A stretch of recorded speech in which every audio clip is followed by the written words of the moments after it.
This snow-covered glass pyramid is home to another world. Step inside and this is what you'll find. Measuring 7 meters in diameter, this representation of Mars by British installation artist Luke Jerram uses imagery gathered by NASA to create a special blend of art and science. It's almost though you're like an astronaut in a spaceship flying over the surface of the planet, and you get that opportunity to sort of look down on it. To see something that's usually so foreign and like so far away in the sky, so close up and so detailed, I think it's very special. Touchdown confirmed. Perseverance safely on the surface of Mars. But it's not only about what you see. The large sphere is accompanied by sounds recorded from NASA missions to the Red Planet, right down to the surface.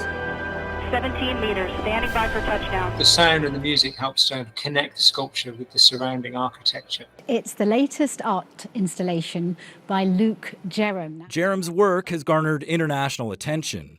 This representation of the sun, known as Helios, can be found inside the painted hall at the Old Royal Naval College in London. It's a similar concept to his Mars sculpture, a symbol of a celestial object, also using data collected by NASA. And Jerram's Museum of the Moon has been showcased nearly 400 times in about 40 different countries.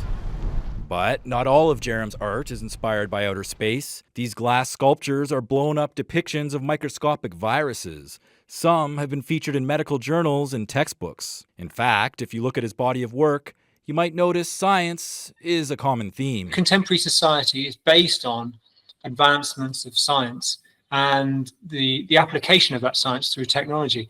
So it makes complete sense for artists to be interested in those things as well. Through his 20 years of blending art and science, Jerram has found success and says he's now turned to philanthropy, a way to give back to the people, the planet, that's often reflected in his work.